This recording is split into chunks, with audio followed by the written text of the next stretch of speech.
හැමෝටම අයිබෝවන්. ඔයාලා නැවතත් එකතු වෙලා ඉන්නේ ලයිට් ස්ක්වෙයාර් චෙස් ඇකඩමි විසින් ඔයාලා වෙනුවෙන් ගෙනෙන චෙස් සම්බන්ධ වීඩියෝස් මාලාවේ 6 වෙනි වීඩියෝ එක සමග. මේ විදිහට ඔයාලට මතක ඇති අපි චෙස් ඉත්තු ගැන ඉගෙනගෙන යන්නේ. එතකොට රූක් ගැන ඉගෙන ගත්තා, බිෂොප් ගැන ඉගෙන ගත්තා, ක්වීන් ගැන ඉගෙන ගත්තා. අද අපි චෙස් බෝඩ් එකේ ඉන්න වටිනාම ඉත්තා වෙන කිං ගැන ඉගෙන ගන්න. ඇත්තටම කිංව ඉගෙන ගන්න හරිම ලේසි. කිංගේ චලනයන් ඉතාම ඉක්මනින් අපිට ඉගෙන ගන්න පුළුවන්. හැබැයි මේ කිංව හසුරවන විදිය චෙස් ක්‍රීඩාවට ගියාට පස්සේ කිංව හසුරවන විදිය කිංගේ තියෙන විශේෂත්වය අපි පසුවට ඉගෙන ගන්න ඕන. ඒක තවදුරටත් ඉහළට ඉගෙන ගන්න ඕන. right?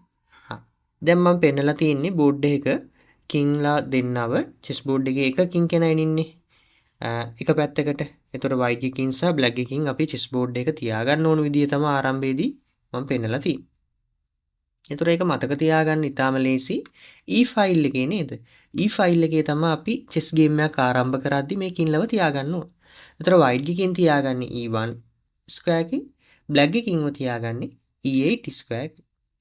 ඔය විදිහට තමයි chess game එකක් ආරම්භ කරද්දි ඔක කින්ලව තියාගන්න ඕන. right? ඊට පස්සේ අපි බලමු කින්ගේ චලනයන් කොහොමද කින්ට move වෙන්න පුළුවන් කොහොමද කියලා අපි බලන්නයි යන්නේ. right? ඉතාලම ලේසි. දැන් අපි ක්වීන් ගැන ඉගෙන ගත්තනේ. ක්වීන් ගැන ඉගෙන ගද්දී අපි කිව්වා ක්වීන්ට රූක් වගේ යන්නත් පුළුවන්, බිෂොප් වගේ යන්නත් පුළුවන්. එහෙම බැලුවාම එයාට තරුවක් හැඩයට ඕනම දිශාවකට යන්න පුළුවන්. අපේ කින්ටත් ඒ විදිහම තමයි. කින්ටත් ඕනම දිශාවට ගමන් කරන්න පුළුවන්. හැබැයි එයාට වැඩි දුරක් යන්න chance එකක් දීලා නැහැ. හරි? මොකද කින් කියන්නේ වටිනා මිත්තනේ. ඒතර එයාට ලොකු දුරක් යන්න chance එකක් දුන්නොත් එහෙම සමහර විට මේ ඇත්තරම චෙස් ගේම් එකක් අපිට ජයග්‍රහණය කරන්න මේ කිං ඉතා වැදගත් වෙනවා. අනිත් පැත්තේ කිංව චෙක්මේට් කිරීම තුලින් තමයි අපිට චෙස් ගේම් එකක් ජයග්‍රහණය කරන්න පුළුවන්. හරි.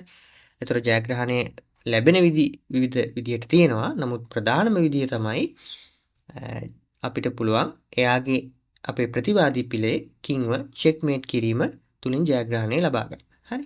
ඒතර මේ කිංව අපි ආරක්ෂා කරගන්න ඕන විශේෂයෙන්ම මුල් අවධියේදී අපේ කිං හොඳින් ආරක්ෂා කරගන්න ඕන ගේම් එකේ. ඉතින් ඒක පිළිබඳ සලකා බලලා මම හිතන්නේ කින්ට වැඩි දුරක් යන්න chance එකක් දීලා නැහැ. කින්ට යන්න පුළුවන් වෙන්නේ හැම පැත්තටම හැම දිශාවකටම එක කොටුවයි. ඔන්න ඔක හොඳින් මතක තියාගන්න. හරි. කින්ට යන්න පුළුවන් වෙන්නේ හැම දිශාවකටම එක කොටුවයි. ඒතර ක්වීන් වගේ හැඩේම තමයි. නමුත් ක්වීන්ට තරම් හැම කොටුවකටම යන්න හම්බෙන්නේ නැහැ. හැම දිශාවකටම එක කොටුවක් පමණයි කින්ට ගමන් කිරීමේ හැකියාව තියෙන්නේ. හරි. ඊටාම ලේසි. දැන් අපි වෙන තැනකට කින්ව ගිහිල්ලා බැලුවොත් දැන් බලන්න මගේ කින් ඉන්නේ D5 ස්ක්වයර් එකේ. D5 වල ඉඳන් එයාට යන්න පුළුවන් ඕනම පැත්තකට. හැබැයි එක කොටුවයිනේ. ඕනම පැත්තකට එක කොටුවයි. ඉතින් බලන්න කොච්චර ඉක්මනට අපිට කින්ව ඉගෙන ගන්න පුළුවන්ද කියලා. ඒතර කින්ට චලනය වෙන්න පුළුවන් ඔය ආකාරයේ කිං සම්බන්ධ තව චෙක්මේට් එක පිළිබඳ අපි ඉදිරි වීඩියෝස් වලදී කතා කරනවා. මේ වීඩියෝස් වලදී අපි කතා කරන්නේ මේ චෙස් ඉත්තු පිළිබඳව, චෙස් බෝඩ් එක පිළිබඳව සම්බන්ධ මූලිකම කරුණු. හරි. ඊළඟට අපි චෙස් ඉත්තු ටික ඉවර වුණාට පස්සේ අපි එතනින් එහාට චෙස් වල දියුණු වෙන්න තියෙන කරුණු ගැන අපි කතා කරගෙන යනවා. තවත් පොඩි දෙයක් කියන්නම් ඉස්සරහට අපිට ලැබෙන දෙයක්. දැන් මේ වගේ අවස්ථාවක් බලන්න. දැන් මම කිව්වා B1 වල ඉන්න කින්ට හැම පැත්තටම එක කොටුවක් ගමන් කිරීමේ හැකියාව තියෙනවා.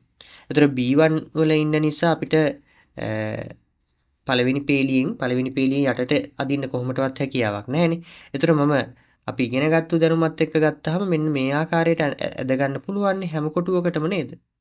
හැබැයි මේ අවස්ථාව විශේෂයි. මෙවැනි අවස්ථාවලදී කින්ට යන්න පුළුවන් කොටු තියෙන්නේ කොටු දෙකයි.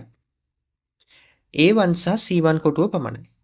ඊට උඩ තියෙන කොටුව වලට එයාට ගමන් කිරීමේ හැකියාවක් නැහැ. ඒකට හේතුව තමයි black ගේ රුක් විසින් ඒ පේලියම කව කරගෙන ඉන්නවා. ඒ පේලියටම ඇටැක් කරගෙන ඉන්නවා. හරි. එතකොට ඇටැක් එකක් තියෙන තැනකට අපිට අනතුරක් තියෙන තැනකට කින්ට යාමේ හැකියාවක් නැහැ.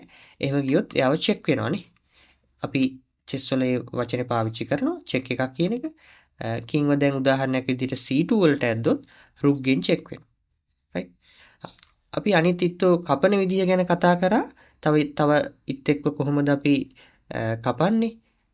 කොහොමද ලබා ගන්න කියලා අපි කතා කරා. හැබැයි මතක තියාගන්න ඕන විශේෂයෙන්ම අනිත් ඉත්තන්ට කිංව කපන්න බෑ. කිංව කපලා බෝඩ් එකෙන් අයින් කරන්න බෑ. දැන් කුයින්ව ගත්තාම කුයින්ව කපන්න chance එකක් ආවොත් කුයින්ව කපන්න හැකියාවක් ආවොත් අපි කුයින්ව කපලා බෝඩ් එකෙන් අයින් කරනවානේ. අනිත් සියලු මිත්තෝ එහෙමයි. නයිට් උනත් බිෂොප් උනත් ඒ සියලු මිත්තෝ අපිට කපලා බෝඩ් එකෙන් අයින් කරන්න හැකියාව තියෙනවා. හැබැයි කිංව එහෙම බෝඩ් එකෙන් අයින් කරන්න බෑ කපලා. කිංව කපන්න බෑ. අපි එහෙම කැපුවොත් අපි ඒකට කියනවා චෙස් වල ඉලීගල් මූව් එකක් කියලා. ඒක වැරදි ඇදීමක් බවට පත් වෙනවා. අපි ඒවා පිළිබඳව ඉදිරියට තව දුරටත් කතා කරනවා. දැන් මම මේ වීඩියෝ එකේ අරමුණ උනේ කින්ගේ චලනය පිළිබඳව ඔයාලත් එක්ක දැනුම බෙදා ගන්න. ඉතින් හරිම ලේසි කින්ට යන්න පුළුවන් හැම පැත්තටම එක කොටුව. හරි. එහෙනම් අපි නැවතත් තව වීඩියෝස් දෙකක් මේ චෙස් ඉත්තු සම්බන්ධව කරනවා. ඒ වීඩියෝස් දෙකෙන් පස්සේ චෙස් වල ඊළඟ අදියර වෙත අපි ගමන් කරමු. එහෙනම් හැමෝටම අයබෝවන්.